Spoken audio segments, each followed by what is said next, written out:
Olá pessoal, sejam bem-vindos a mais um vídeo, a mais uma exposição da Palavra de Deus, aqui no nosso canal da Igreja Presbiteriana da Coama.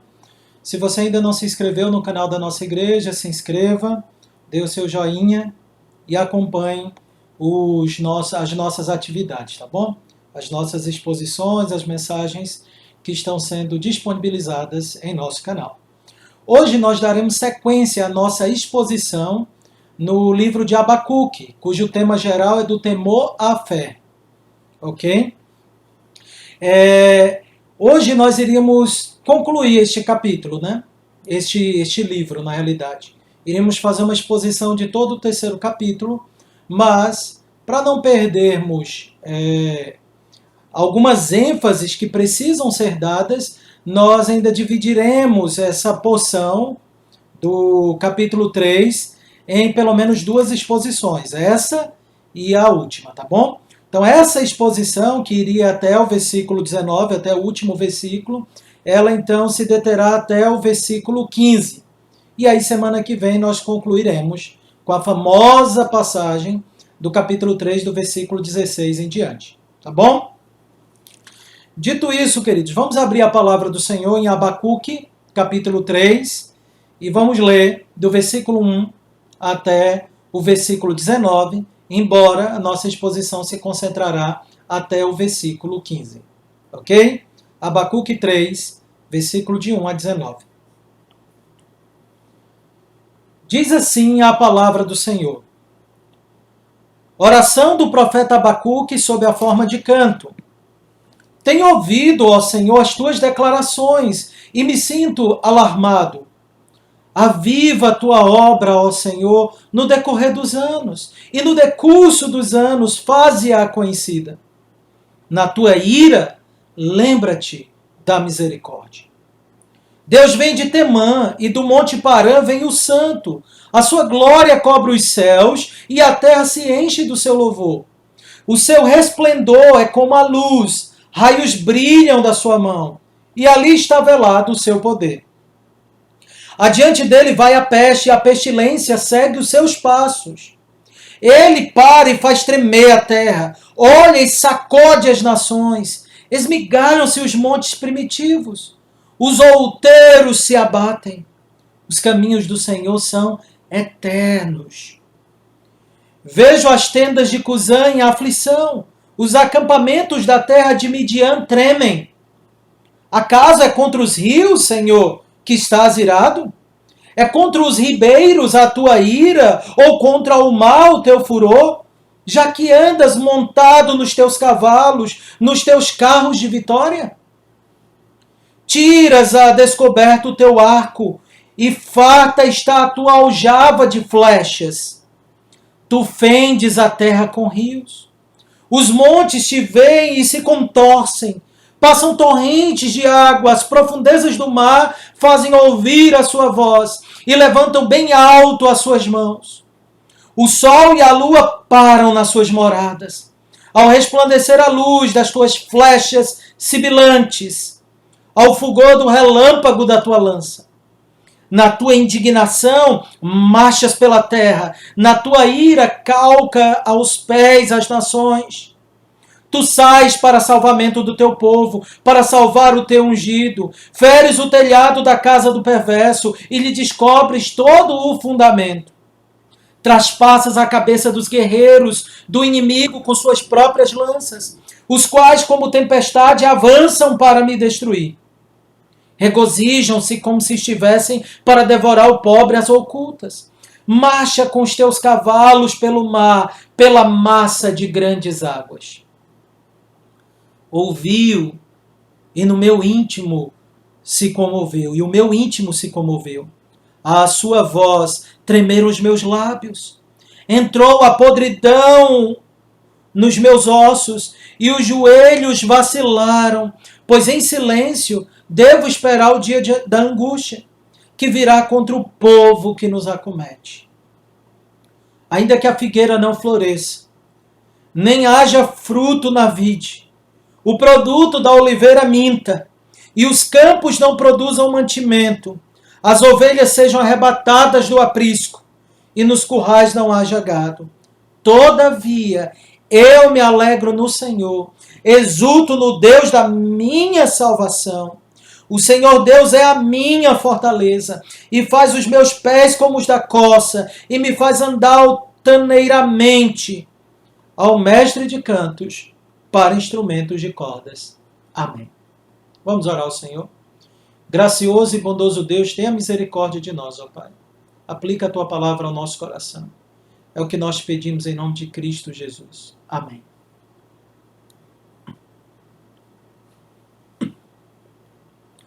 Nos dias de aflição, as redes sociais, jornais e a mídia de um modo geral têm se tornado a fonte de consolo de muitos dentro do povo de Deus.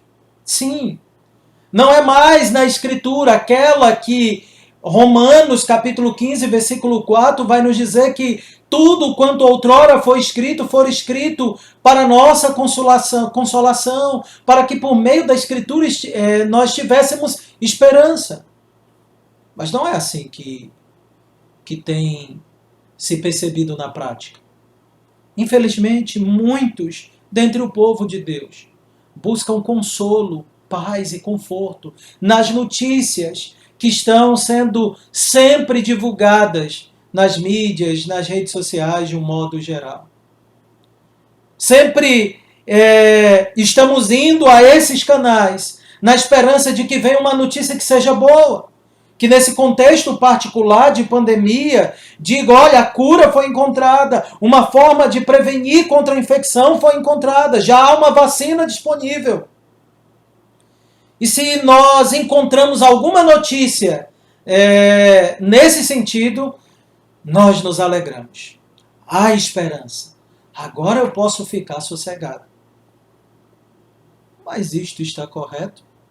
Não digo que nós não devamos ir até as redes sociais à procura de informações. Mas o nosso consolo, o nosso conforto, a nossa alegria não pode depender disso. E não devemos tornar essas coisas como o instrumento de nossa consolação e do conforto da nossa alma. As Escrituras devem ser. Porque as Escrituras revelam o nosso Deus e revelam o seu propósito e a sua santa providência sobre as nossas vidas. Em outras palavras, a Escritura então nos mostra que Deus é a grande alegria do seu povo. Que na aflição, Deus é a alegria do seu povo.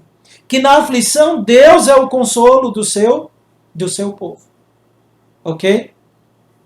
Dito isso, queridos, olhando aqui para o livro de Abacuque, apenas lembrando o que nós já temos visto, diante da revelação assombrosa do Senhor ao profeta, de que Deus disciplinaria o seu povo que estava na iniquidade, e que posteriormente destruiria o povo que o próprio Senhor iria levantar para castigar o seu povo, ele mesmo iria destruir este povo terrível, os caldeus, que esse povo servia nada mais, nada menos do que vara da disciplina na mão do Senhor, mas esse povo mesmo seria destruído. Também depois de ter afirmado que o justificado continuaria a viver por fé, independentemente do cenário que se configuraria, independentemente do que ocorreria nesse período de caos, quando os caldeus viriam sobre, então, os cidadãos de Judá e iria escravizá-los, puni-los, e ali seria a mão poderosa de Deus servindo de disciplina contra o seu povo, mas ainda assim, nesse meio turbulento, ficaria claro que o justo viveria por fé. Depois de revelado tudo isso, e revelado que o próprio Deus iria punir e derramar juízo sobre os caldeus, Abacuque não tem mais o que questionar. Ele não tem mais como contender com o Senhor. Cabe-lhe agora apenas louvar e adorar a Deus diante das revelações que ele havia recebido. Só lhe caberia agora quedar-se diante do Senhor, encontrando no Senhor o conforto para a sua alma.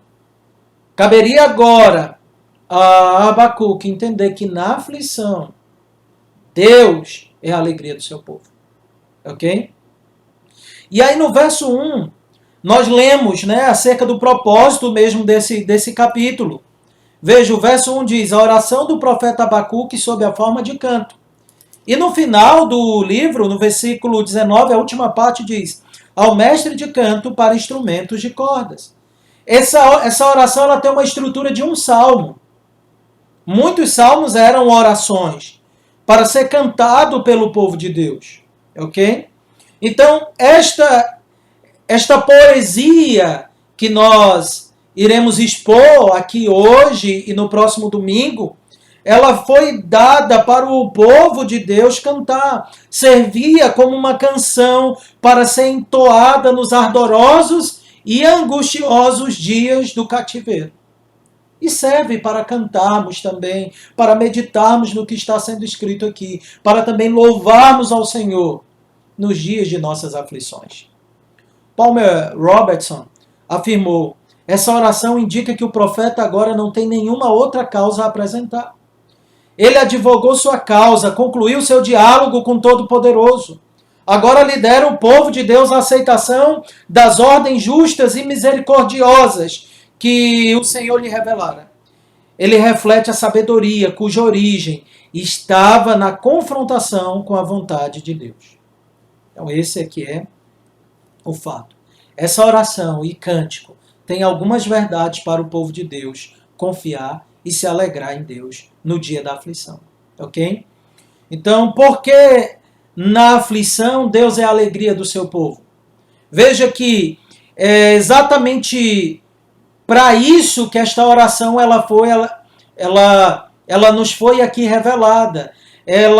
Tudo que é descrito aqui do versículo 1 até o versículo 16 é para desembocar no versículo 17, 18 e 19, na declaração do profeta de que o Senhor é de fato a sua alegria e o motivo de sua exultação e a sua fortaleza.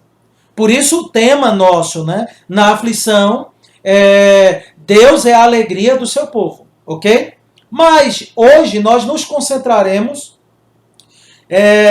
em dois grandes fundamentos que nos é dado aqui pelo profeta, que nos mostra por que Deus é a alegria do seu povo, ok? O primeiro grande fundamento é Deus quem aviva e preserva o seu povo. É o que está exatamente no versículo 2.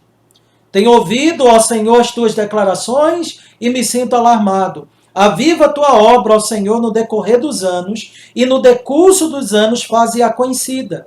Na tua ira, lembra da misericórdia. Então, veja, dentro desse primeiro ponto, que é Deus que aviva e preserva o seu povo, nós tiramos algumas lições sobre como fazer isso, ok? A primeira delas é a necessidade que nós temos de ouvir as declarações do Senhor e de sermos impactadas com elas, ok? Veja que é exatamente isso que ocorre no versículo 2. O profeta ouviu e se alarmou com as declarações do Senhor. Verso 2 deixa isso claro. Tenho ouvido, ó Senhor, as tuas declarações e me sinto alarmado. Uma outra expressão que ele poderia ter usado, né? Ou que a tradução poderia... uma outra forma como esse texto poderia ser traduzido era mostrando que o profeta diz: tenho ouvido, Senhor, as tuas declarações e sinto temor. Tenho me atemorizado. Ouvir a lei do Senhor, ouvir a revelação do Senhor e temer é exatamente o que o Senhor espera do seu povo. E especialmente em contextos de juízo. Pois quando Deus manifesta juízo, é para sensibilizar o ouvido do seu povo, para que seu povo então possa ouvir a sua palavra e tremer. Algumas passagens bíblicas nos deixam isso evidente. Se você abrir lá em Deuteronômio, capítulo 13, versículo 12, nós lemos o seguinte. Deuteronômio 13, versículo 12. Diz assim: quando isso o Senhor falando, né, contra os falsos profetas, idólatras, contra o povo que se deixassem enredar pela idolatria. Quando em alguma das tuas cidades que o Senhor teu Deus te dá para ali habitares, ouvires dizer que homens malignos saíram do meio de ti e incitaram os moradores da sua cidade dizendo, vamos e sirvamos a outros deuses que não conheces. Aí diz o texto, então inquirirás e investigarás e com inteligência perguntará, eis que se for verdade e certo que tal abominação se sucedeu no meio de ti, então certamente ferirás a fio de espada os moradores daquela cidade, destruindo-a completamente a tudo que nela houver, até os animais. Ajuntarás todo o seu despojos, ok? Então veja, nesse contexto o Senhor fala para o povo de Israel sobre como era que o povo de Israel deveria se comportar ao ouvir acerca da sentença do Senhor. Agora olhe para o versículo 11 desse texto, que diz assim, e todo Israel ouvirá e temerá, e não se tornará a praticar maldade como estão no meio de ti. Uma vez que foi dito aqui que o Senhor iria exterminar da terra, né? Uma vez que foi dito que aquele que se entregasse à idolatria deveria morrer, então deveria receber juízo e sentença do Senhor. O versículo 11 então mostra que quando Deus levantasse homens para punir o seu povo, então qual deveria ser a reação do povo de Deus? É o que diz o versículo 11 do capítulo 13. Todo Israel ouvirá e temerá, e não se tornará a praticar maldade como estão no meio de ti. Esse mesmo princípio aparece no capítulo 17, versículo 13, no capítulo 19, versículo 20, no capítulo 21, versículo 21. O fato é que o Senhor espera, principalmente em contextos de juízo, que o seu povo, então, alarmado, atenda e ouça a sua voz. Fé e temor, queridos, precisam caminhar juntos. O temor não é um pavor em termos secos. O temor ele é um medo, se é que podemos usar essa expressão, reverente, que reconhece a grandeza e o poder de Deus, mas que vê Deus como um pai. O temor é a reação natural diante da santidade de Deus. É impossível contemplar a santidade de Deus e não quedar-se trêmulo diante de tal revelação. Lembre-se de Isaías no capítulo 6, no versículo 5, quando ele diz, ai de mim, estou perdido. Isso porque ele viu ali uma teofania, uma manifestação de Deus. E o seu sentimento foi de temor. Nós vivemos em uma época onde o temor é desvalorizado, é visto como algo até mesmo alheio à fé cristã. Vivemos em um período onde as pessoas falam de uma intimidade com Deus que trata Deus com irreverência. Haja vista a quantidade de nomes e atributos de Deus que nós tomamos em vão no nosso dia a dia. Mas a Escritura declara que a intimidade do Senhor é para os que o temem, ok? E também a Escritura declara que o homem para quem o Senhor olhará é aquele que treme diante da sua palavra. Essa é a declaração que nós temos da parte do Senhor. Veja, lá em Isaías 66, versículo 1 e 2, ele diz isso. Assim diz o Senhor, o céu é meu trono e a terra o estrado dos meus pés, que casa me edificareis vós? E qual é o lugar do meu repouso? Porque a minha mão fez todas estas coisas e todas vieram a existir, diz o Senhor. Mas o homem para quem olharei é este, o aflito. Lembra do estudo de terça? O pobre de espírito, né? E abatido de espírito e que treme da minha palavra. Então a reação do profeta aqui ela é mais do que adequada. Ele está tremendo diante da palavra, diante da revelação do Senhor. Você treme diante da revelação do Senhor? Ou você é orgulhoso? Você ouve a voz do Senhor e a considera ou você a desconsidera? Você é seletivo ao se aproximar das Sagradas Escrituras, ao ouvir a palavra de Deus? Escolhendo apenas alguns temas da Escritura que melhor afagam o seu coração? Lembre-se, o apóstolo Paulo afirmou que ele pregou todo o desígnio de Deus. Porque o que nos foi revelado é tudo que foi revelado para benefício da nossa alma. E devemos amar toda a revelação de Deus e não algumas partes que nós achamos um pouquinho melhor do que outras. A Escritura e toda a Escritura deve ser o nosso deleite. Como alguém já disse, se você acredita acerca do Evangelho apenas aquilo que você gosta, não é no Evangelho que você acredita em você mesmo. De nós, o que o Senhor espera é que ao ouvirmos a sua palavra, temamos. Toda vez que sua palavra é pronunciada com fidelidade, temamos. E emprestemos o nosso ouvido à palavra do Senhor. Uma segunda lição que esse versículo também mostra é que ele nos ensina também, ok?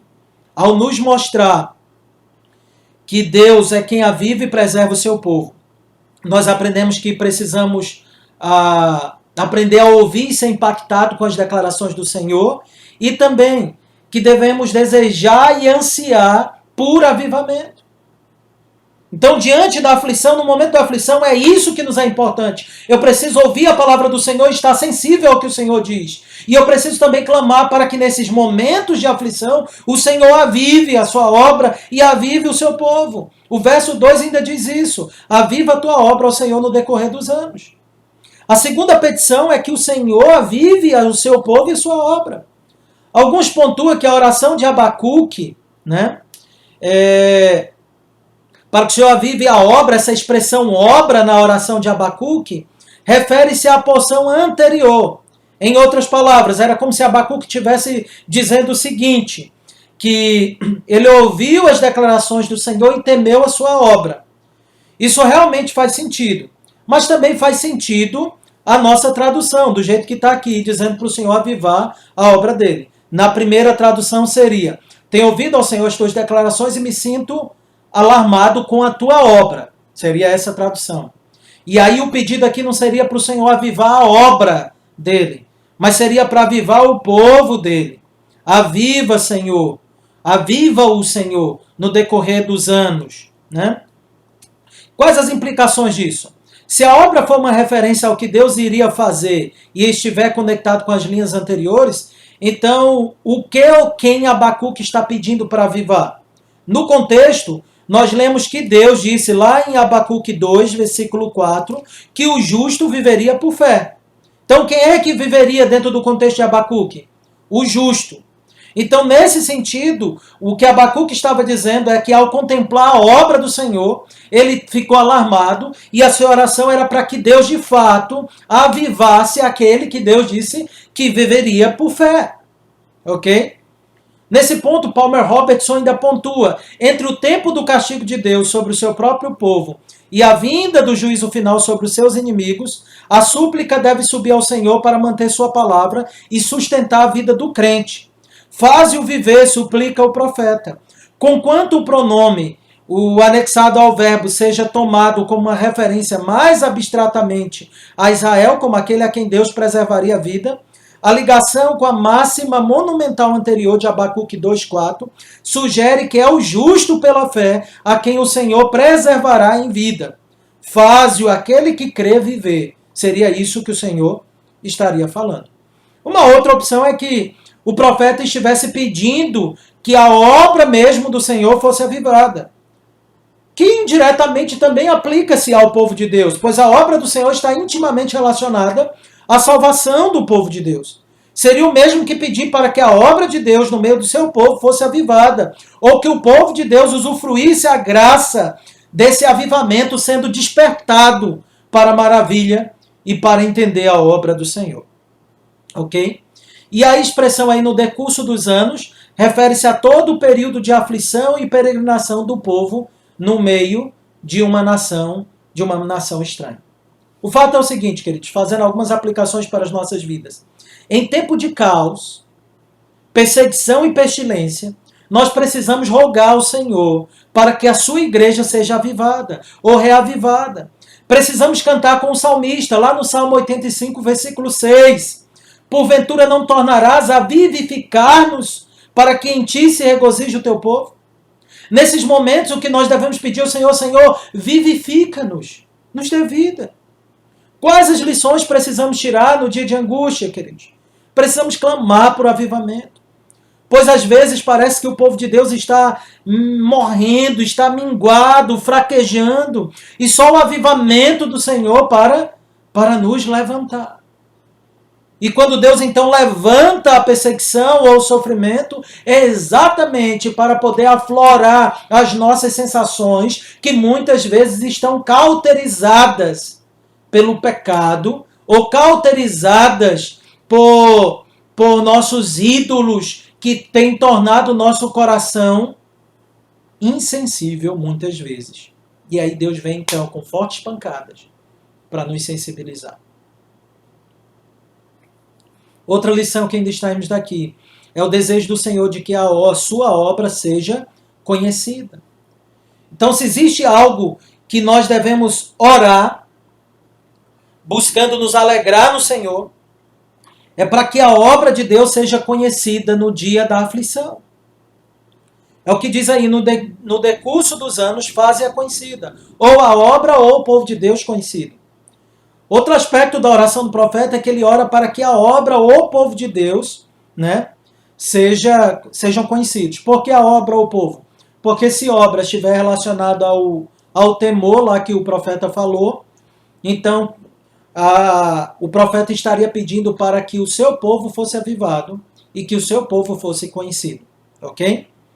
Então, em outras palavras, se o correto for a obra do Senhor conhecida, como a nossa tradução aponta, isso mostra que ao invés de ter vergonha com o que o Senhor está fazendo, ao invés de ficarmos amedrontados ao vermos que Deus usa algo tão cabuloso quanto uma nação perversa para punir o seu povo, nós deveríamos ficar animados diante disso e desejosos de que o mundo soubesse e conhecesse que esse é o nosso Deus. Então a gente não fica amedrontado quando o ateu diz: ah, se Deus existe, porque existe o mal? Nós iríamos dizer para o ateu: o mal aponta exatamente para a existência de Deus. Por que você chama isso de mal? Qual é o seu referencial de mal? É o bem absoluto, o bem supremo. Não que o mal seja necessário, ele não é. Mas você não pode falar de mal sem antes você falar que há um bem supremo. E ele é o Senhor. Eu não preciso ter medo de dizer que Deus domina e controla o mal. Seu ateuzinho, seu insensato. A Escritura diz a você, diz o insensato no seu coração, não há Deus. Corrompe-se e pratica a iniquidade. Você é um louco, um insensato. Você se acha inteligente, mas você não é. Essa deveria ser nossa postura, ok? Tudo bem, não com esse fervor todo, ok? Mas aqui o profeta entendeu finalmente. O que Deus estava fazendo não era em hipótese alguma para que ele e o profeta ficassem envergonhados. Não é. Agora ele diz: Senhor, faça a tua obra conhecida. Mas se a referência aqui de fato é o povo de Deus, as duas são possíveis, precisa haver debate nesse sentido. Então a oração aqui é para que o justo seja manifestado no dia da tribulação, no dia da aflição, que fique claro aqueles que pertencem ao Senhor. Há uma certeza de que Deus faz distinção entre o ímpio e o justo. O Salmo 1, versículo 4 e 6 nos ensina: os ímpios não são assim, são porém como a palha que o vento dispersa. Por isso os perversos não prevalecerão no juízo, nem os pecadores na congregação dos justos. Pois o Senhor conhece o caminho dos justos, mas o caminho dos ímpios perecerá. Uma aplicação que decorre daqui, queridos. Se existe um desejo que deve ser latente em nós, é o desejo de que Deus seja glorificado, sendo conhecido. Deus se faz conhecido entre os povos por meio de sua obra e de sua palavra, especialmente quando o justo é colocado em contraste com o ímpio. Os que vivem por fé, queridos, testemunham do Senhor pela distinção da vida em que eles levam. Viver de maneira santa aponta para o fato de que o nosso Senhor é santo. Testemunha acerca dele. Ok? E por fim, esse texto, essa parte ainda nos mostra que outra característica da oração de Abacuque, e que deve compor ali os fundamentos daquele que se alegra no Senhor no dia da aflição, é o clamor por misericórdia. O versículo 2 ainda declara: na tua ira, lembra-te da misericórdia. Herman Bavinck definiu bem ao dizer que a bondade de Deus, quando mostrada àqueles que estão em miséria, é chamada de misericórdia. A misericórdia, queridos, é o atributo de Deus que o leva a tratar a criatura né, segundo a sua vontade bondosa e não de acordo com as faltas dessa criatura, mas de acordo com sua bondade. Isso se demonstra quando Deus dá ao homem, não dá ao homem o que ele merece. Isso é misericórdia, quando Deus não dá ao homem o que ele merece. Nós merecemos o inferno, mas se cremos em Cristo, Deus não nos dará o inferno. Assim aprendemos na palavra de Deus por boca do profeta Jeremias, ao dizer em Lamentações 3, 22, 23. As misericórdias do Senhor são a causa de não sermos consumidos, porque as suas misericórdias não têm fim, renovam-se cada manhã. Grande é a tua fidelidade. É a misericórdia do Senhor que é a causa de não sermos consumidos. Consumido é o que nós merecemos, mas o Senhor não nos dá isso. Isso é misericórdia. É a compaixão dele pelos miseráveis. Ok? Se você quiser entender um pouco mais sobre os atributos de Deus, há 2 vídeos do Catequizando, os 2 últimos vídeos do Catequizando tratam sobre isso. Então, atributos incomunicáveis e comunicáveis. São descrições simples e rápidas, mas que nos permite compreender um pouco melhor, tá bom?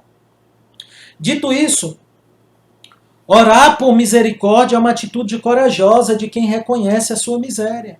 Você já reconheceu sua miséria? A sua absoluta carência que tem de Deus? Que momento melhor para entender isso do que no período de aflição, por exemplo, nessa pandemia, onde praticamente nós esperamos o momento de sermos infectados. Não há nada que nós possamos fazer que seja realmente eficaz. Conseguimos sim alguns lenitivos nesse processo, ficar em casa, ficar de quarentena, mas o fato é, muito possivelmente todos nós seremos infectados, como nós somos pequenos. Pequenos vírus nos prendem em casa. Reconheça a sua miséria. Reconheça a sua miséria. Ok? Então veja, queridos. Por que na aflição Deus é a alegria do seu povo? Na aflição Deus é a alegria do seu povo. Porque é Deus quem aviva e quem preserva o seu povo. E aí esse povo é impactado com a palavra do Senhor. Esse povo anseia por avivamento. Esse povo, ele deseja que a obra do Senhor seja conhecida. E esse povo, ele clama por misericórdia. Mas por que na aflição Deus é a alegria do seu povo? O segundo fundamento que nós aprendemos aqui para encerrarmos é que Deus é glorioso e seus caminhos maravilhosos e assombrosos. É isso que o profeta nos mostra. Deus é glorioso e os seus caminhos assombrosos e maravilhosos. Diz assim os versículos de 3 a 4, né? Deus vem de Temã e do monte Parã vem o santo. A sua glória cobre os céus e a terra se enche do seu louvor. O seu resplendor é como a luz, raios brilham da sua mão e ali está velado o seu poder.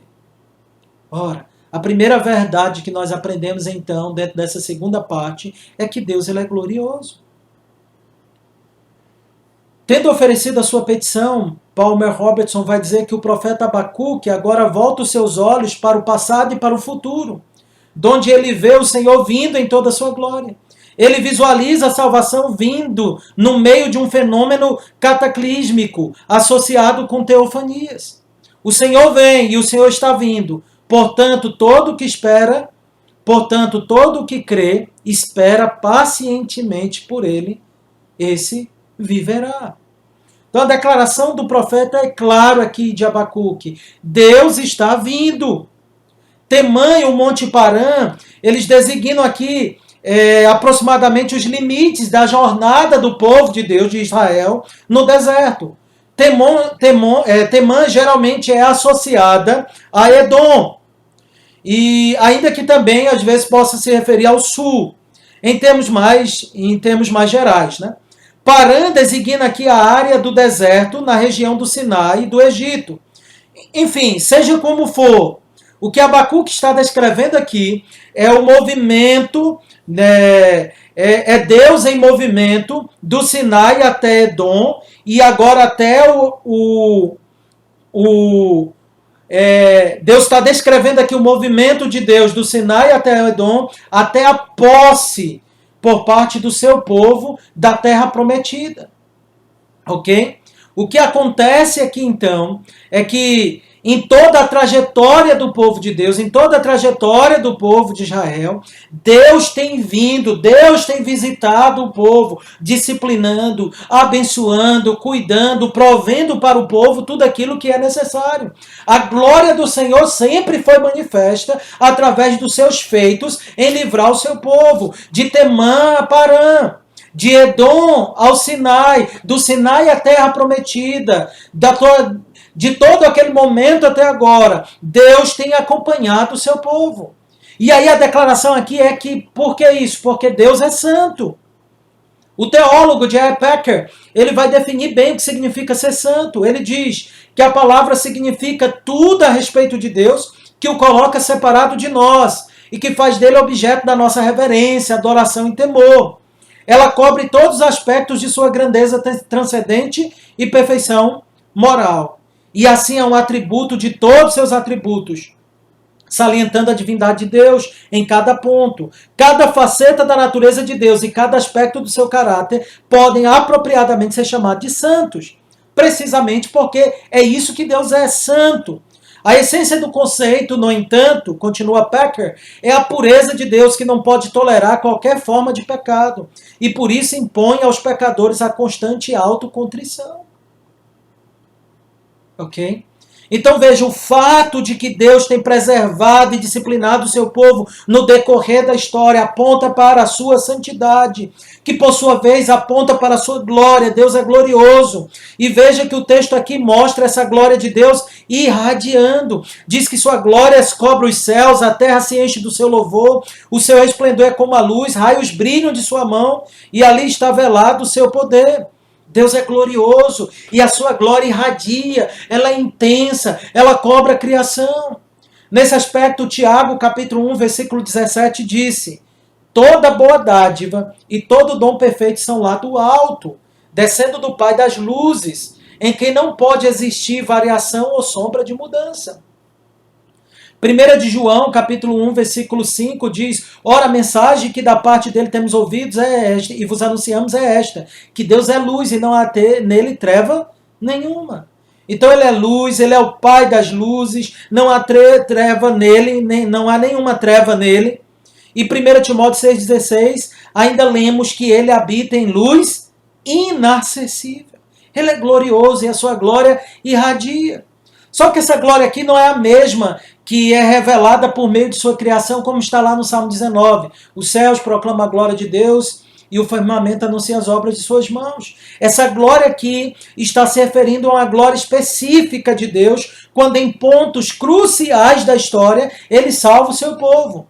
Essa definição, ela deriva da linguagem usada aqui no próprio texto, né, ao ponto A, que Deus vem de Temã e do Monte Parã. É assim que vem o santo. Ou seja, mostra que esta glória é demonstrada no acompanhamento que Deus tem feito do seu povo, no pastoreio de Deus por meio do seu povo. Ora, queridos, Cristo também está vindo. E a história continua sendo conduzida gloriosamente para a manifestação final do Filho de Deus. Não é nem preciso se prender em profetismos e teorias infindadas sobre o que precede a vinda de Cristo. Jesus está vindo e isto é um fato. E enquanto ele não chega, ele julga os povos, aprendemos isso semana passada. Ele purifica a sua igreja, ele preserva todos que vivem por fé. Então tudo o que acontece, todas essas manifestações cataclísmica, tudo isso que ocorre aponta para uma realidade. Que realidade? Deus está vindo, Cristo está vindo, o Deus Filho está vindo. Uma outra aplicação que surge daqui é que Deus, ele é digno de glória e louvores, afinal de contas, a ele pertence toda a glória, ele irradia a glória e a ele deve ser dada todo o louvor e toda a glória. Ok? O versículo 5 a 6 nos mostra ainda outro aspecto importante dentro desse segundo ponto, de que Deus é glorioso e os seus caminhos assombrosos e maravilhosos. É a descrição de que Deus ele é eterno e tremendo. Veja o versículo 5 a 6. Adiante dele vai a peste e a pestilência segue seus passos. Ele para e faz tremer a terra. olha e sacode as nações, esmigalam-se os montes primitivos, os outeiros eternos se abatem, os caminhos de Deus são eternos. A palavra de Deus declara que os caminhos do Senhor não são semelhantes ao nosso, e nem tampouco o seu pensamento. Uma forma como isso se demonstra é na diversidade assombrosa de Deus agir. Então ele usa para a sua glória aqui, nesse contexto, por exemplo, a peste e a pestilência. Ao invés de apontar uma deformidade em Deus, aponta para a sua glória. Até mesmo porque Deus ameaçou o seu povo com pragas e com pestilências se o seu povo quebrasse obstinadamente sua aliança. Alguns textos que demonstram isso. Jeremias 21, versículo 6, nós lemos: ferirei os habitantes desta cidade, tanto os homens como os animais, de grande pestilência morrerão. Isso é Deus falando. Ok?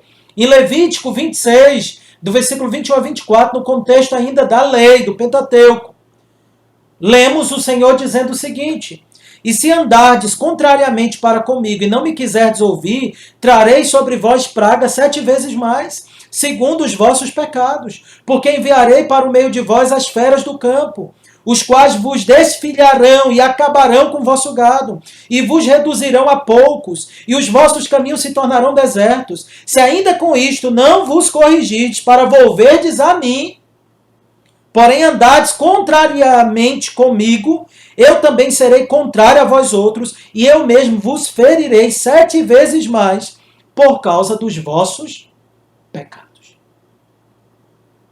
Ok? E ainda lemos em Deuteronômio 21, 22. O Senhor fará que a pestilência te pegue a ti, até que te consuma a terra a que passas para possuí-la. O Senhor te ferirá com a tísica, e a febre, e a inflamação, e com o calor ardente, e a secura, e com o crestamento, e a ferrugem, e isso te perseguirá até que pereças.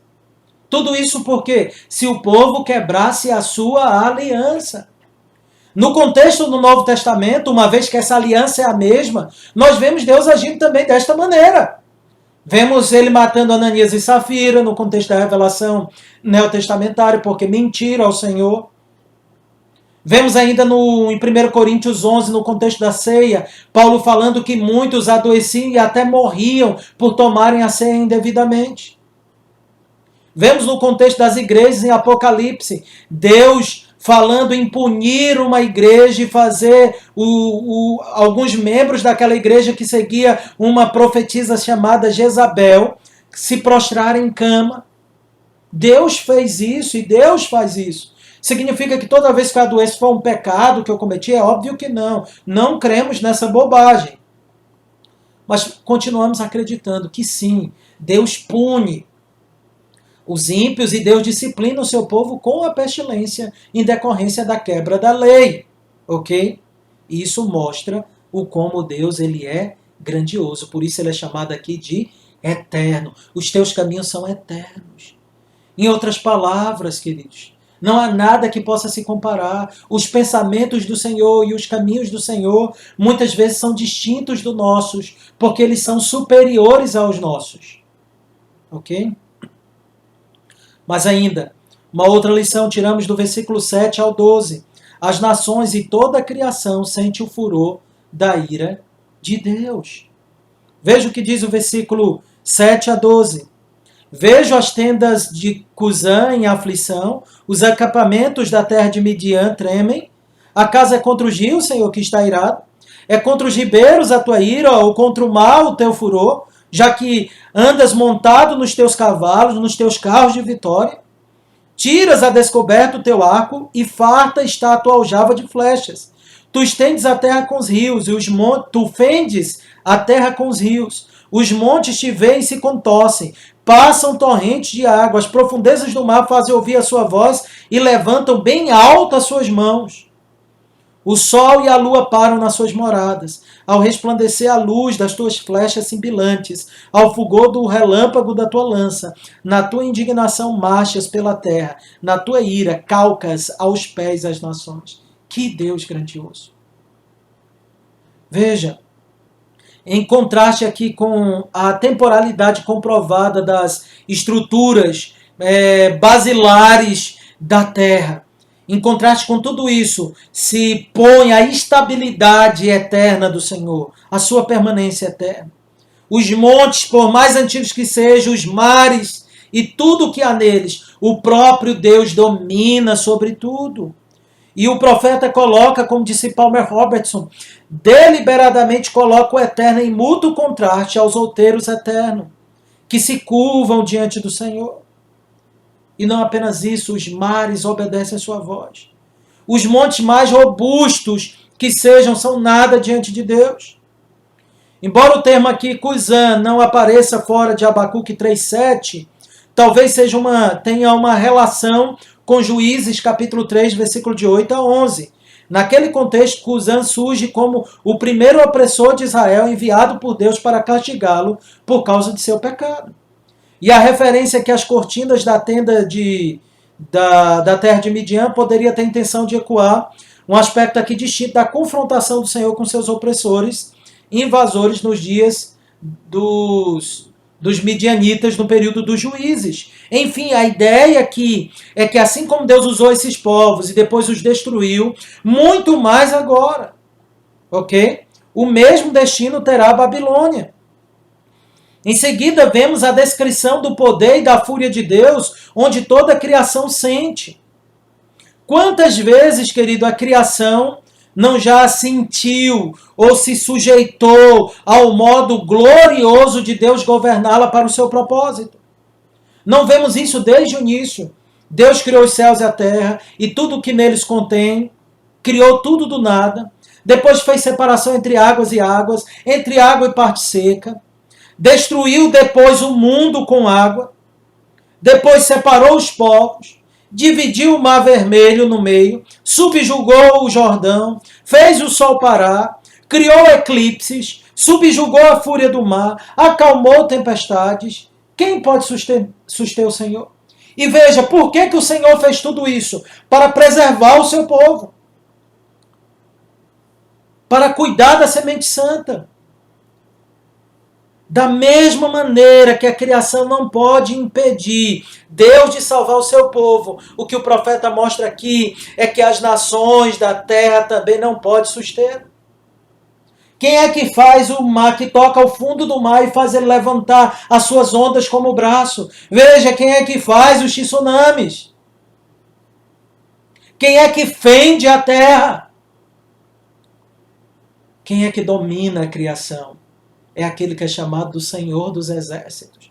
É a alusão de que ele é o Senhor de tudo aquilo que ele criou, de todos os exércitos da terra e do céu. Quem pode suster Deus, queridos? Ninguém. O que é maior do que o seu poder? Nada. As nações podem pará-lo? Não. A natureza pode contê-lo? Também não. Até mesmo a criação geme e suporta angústia, aguardando a redenção dos filhos de Deus. A própria criação espera pela nossa redenção. Enfim, queridos, Deus salva. E aqui então é o clímax e o fim dessa nossa primeira exposição no terceiro capítulo. Então veja, na aflição, Deus é a alegria do seu povo. Por quê? Deus salva o seu povo com o seu ungido. Versículo 13 a 15. Tu sais para salvamento do teu povo, para salvar o teu ungido. Feres o telhado da casa do perverso e lhe descobres de todo o fundamento. Traspassas a cabeça dos guerreiros do inimigo com as suas próprias lanças, os quais como tempestade avançam para me destruir. Regozijam-se como se estivessem para devorar o pobre às ocultas. Marcha com os teus cavalos pelo mar, pela massa de grandes águas. Deus sai para salvar o povo. E é interessante porque a nossa tradução diz assim: tu sais para salvamento do teu povo, para salvar o teu ungido. É mais possível que a ideia de salvar o ungido, como uma referência ao povo de Israel sendo ungido do Senhor, é que talvez uma melhor tradução fosse que Deus sai para salvar o teu povo com o teu ungido, para salvamento do teu povo, para salvar com o teu ungido.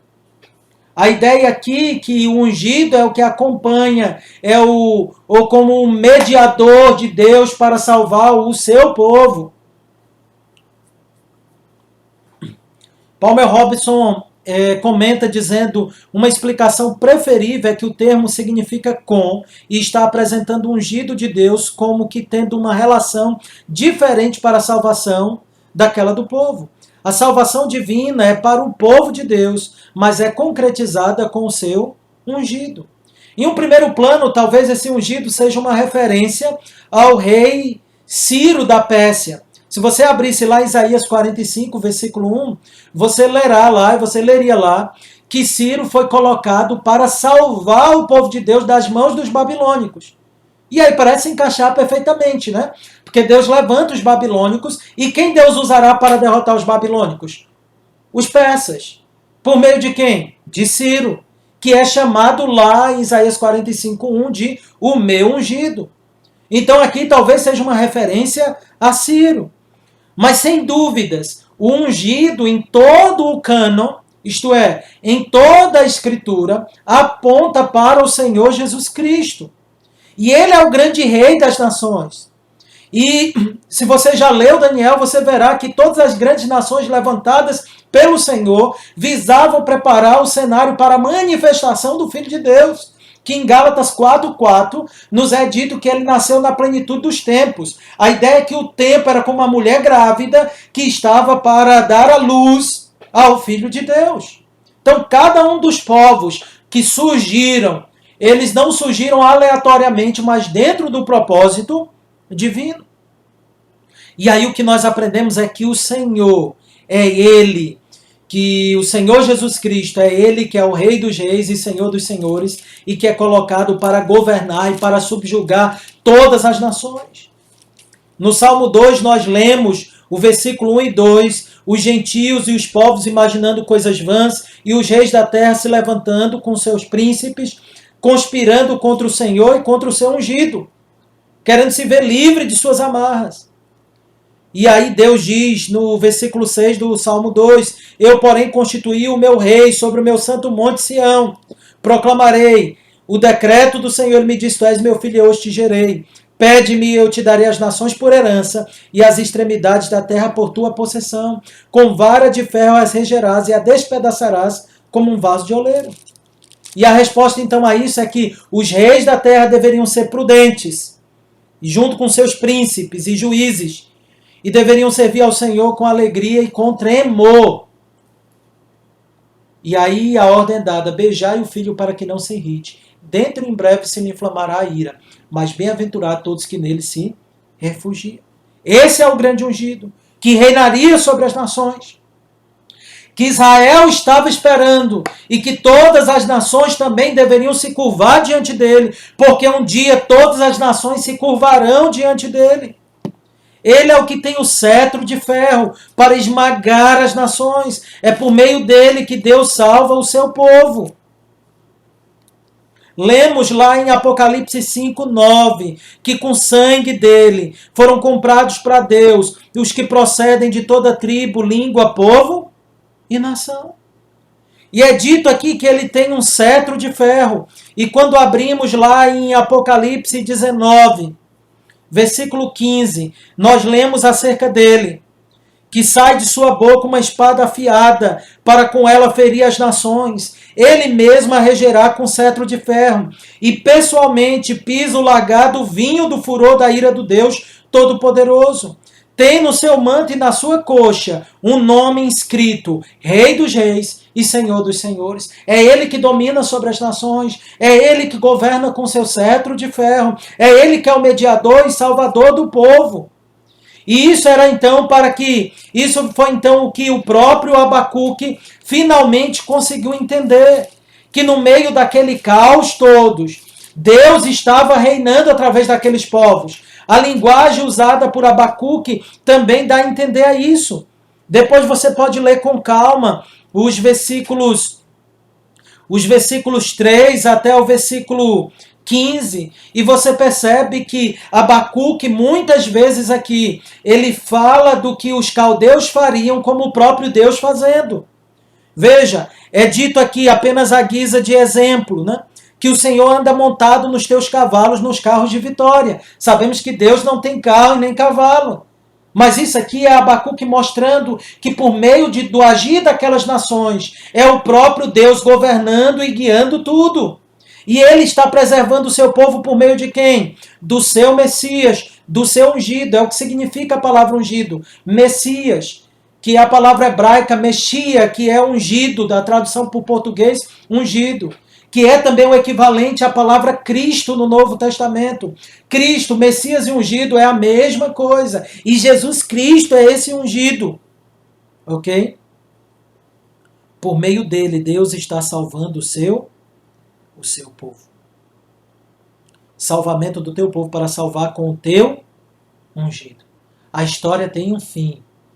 A história aponta para um final glorioso. Ok? E nada acontece aleatoriamente. Por que o povo de Deus na aflição deve se alegrar no Senhor? Por que Deus na aflição é a alegria do seu povo? Porque o povo de Deus não tem o que temer se estiverem com o Senhor. O justo viverá. Essa é a declaração. O justo não morrerá, ele viverá. Então tudo que ocorre deve produzir no justo a alegria para a glória de Deus. Ok? E aí perceba a linguagem que é usada aqui dos versículos 13 até o versículo 15. Como esse ungido, ele traspassa a cabeça dos guerreiros com as suas próprias lanças, como a tempestade que vai para destruir, para devorar o pobre às ocultas, marcha com os teus cavalos pelo mar, pela massa de grandes águas. Em outras palavras, queridos, para concluirmos, Judá era terrível por causa de seus pecados. Os caldeus eram terríveis por causa de seus pecados. Mas Cristo Jesus é muito mais terrível, porque ele não tem pecado. Ele é o justo e ele é ungido, por meio do qual Deus provê libertação para o seu povo, enquanto destrói as nações, enquanto com cetro de ferro despedaça os seus inimigos.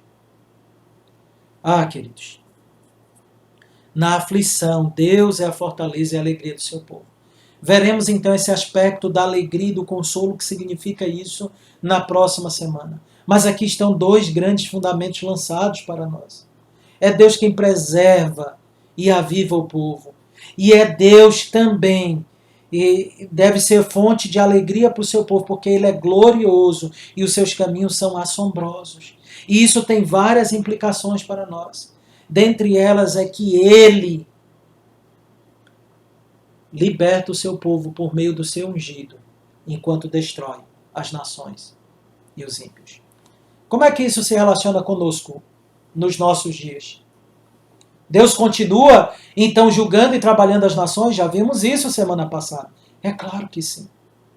Por meio de Cristo, que já veio consumir a sua obra, está à destra de Deus e colocou todos os inimigos debaixo dos seus pés e já está governando sobre as nações. E o Evangelho tem alcançado, tem se espalhado pelas nações. Mas ainda hoje, queridos, no nosso contexto, ok? Não há nenhuma nação, como nós vimos, que não sirva esse propósito do Senhor. E que se tiver rebelde contra o Senhor não esteja debaixo do seu juízo. Dito isso, o que se espera de nós? Alegria, queridos. Mais uma vez ficou estabelecido que nada nos separará do Senhor. Ok? Então nós devemos olhar para tudo que está ocorrendo e dar glórias ao Senhor. Ele tem que ser glorificado nisso tudo. Nada pode contê-lo. Tudo está debaixo do seu controle. Nós descansamos nisso. Nesse período de pandemia, nós devemos ouvir a palavra do Senhor como o profeta e se alarmar. É hora de ouvir a palavra do Senhor e acolhê-la no coração e pensar acerca dela e entender que é por meio dela que o Senhor nos dá alegria.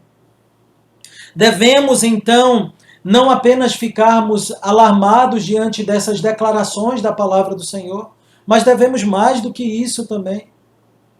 Devemos, nesses dias, também suplicar por misericórdia da parte de Deus. Suplicar por sua graça. suplicar por seu cuidado sobre as nossas vidas, reconhecendo que nós somos miseráveis e que não há nada que nós possamos fazer por nós mesmos. Devemos orar para que a obra do Senhor seja conhecida e que aqueles que o servem sejam conhecidos. Ok? Devemos orar nesse sentido. Devemos orar para sermos mais avivados. Talvez nos outros dias de culto estávamos lá com a nossa fé meio que bruxuleando, como uma velhinha quase apagando. Estávamos fracos, a nossa vida era levada de qualquer maneira. Agora é hora de dizer, Senhor, aviva-nos. Eu quero voltar para a comunhão dos santos, mas eu quero voltar avivado. Essa deve ser sua oração. A sua oração também deve ser, Senhor, me faz perceber a tua glória, quanto és majestoso e belo em tudo aquilo que está acontecendo. Mesmo se eu pegar Covid-19, mesmo se parente meu pegar essa terrível doença, que nisso tudo a minha convicção e o meu deleite no Senhor não seja abalado. Faze-me ver como o profeta Abacuque a tua glória, a tua majestade nisso tudo. E por fim, queridos, você deve orar agradecidos, porque você tem um ungido que lhe salvou e que lhe preserva e que ele há de julgar as nações. Ah, como é bom, o governo não está nas mãos do presidente do Brasil, não está nas mãos do presidente dos Estados Unidos, não está nas mãos dos ditadores da China, da Rússia ou de qualquer outro lugar. O destino das nossas vidas está nas mãos do nosso rei, que governa com seu cetro de fel, que despedaça as nações enquanto protege a igreja. Aleluia. Amém. Assim está encerrado, queridos. Que Deus nos abençoe e aplique a sua palavra ao nosso coração. Vamos orar. Gracioso e bondoso Deus, tenha misericórdia de nós e aplique a tua palavra em nosso coração. Pai, é o que nós pedimos em nome de Cristo Jesus. Amém. Queridos, está encerrado. Após esse momento agora da exposição da palavra, separe um tempo com sua família para louvar o Senhor, para ler a palavra de Deus, talvez mais uma vez, se assim desejarem, mas para louvar o Senhor e para orarem juntos, tá bom? Que Deus abençoe a todos e até terça-feira com a graça do Senhor, tá bom? Acompanhe os vídeos do Catequizando, eles são feitos para o benefício dos irmãos, para entendermos um pouco mais do catecismo maior, sobretudo entendermos um pouco mais de teologia bíblica, né? De teologia sistemática, entendermos algumas doutrinas que são importantes para a nossa fé, tá bom? Então não deixe de acompanhar. Deus abençoe a todos e até mais.